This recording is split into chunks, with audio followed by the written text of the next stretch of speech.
Have you noticed it? That strange heaviness. That irritation sitting quietly beneath your skin. Nothing terrible happened today. No disaster. No bad news. And yet, you feel restless, agitated, tired in a way sleep doesn't fix. Maybe you are just leaking. Your peace isn't being destroyed by one dramatic event. It's being stolen. Slowly. Silently. By habits so common. You stop noticing them. Tonight, let's talk about the silent killers. Habit number 1. Chronic comparison. You compare your behind the scenes to everyone else's highlight reel. You compare your beginning to their middle. And slowly, your own life starts feeling insufficient. You stop asking, "What do I want?" and start asking, "What should I want?" How to stop? The next time you measure your life against someone else's, ask one question. Would I trade lives completely? Not just their money or status. Everything. Their fears. Their regrets.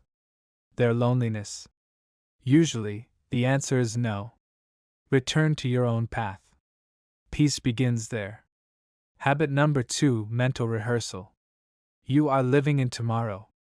Preparing for disasters that haven't happened. Writing scripts for arguments that don't exist. You call it being prepared. But anxiety is just the tax you pay on problems that never arrive.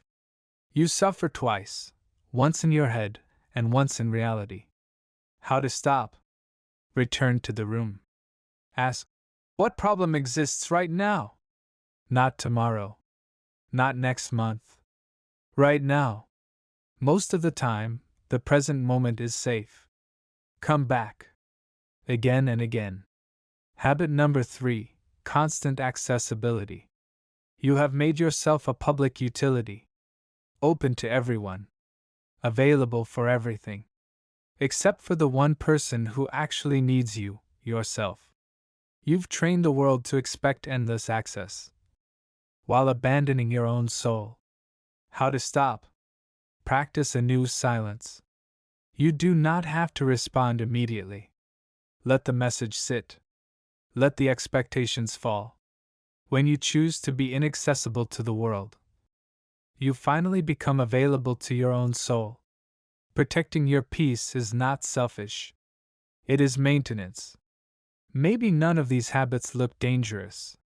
Just ordinary thoughts. Ordinary behaviors. Tiny cracks in your peace. But if habits can be learned, they can also be unlearned. Small acts. Invisible victories. No applause. Just you. Slowly rebuilding the home inside your own mind. Peace isn't something you find. It's something you stop abandoning.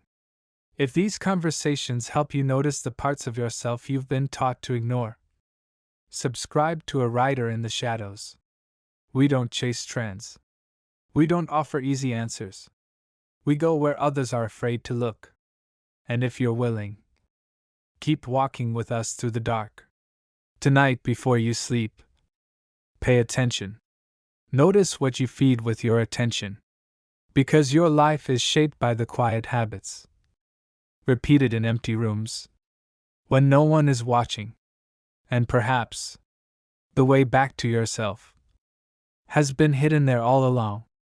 In the silence. Waiting for you to finally notice.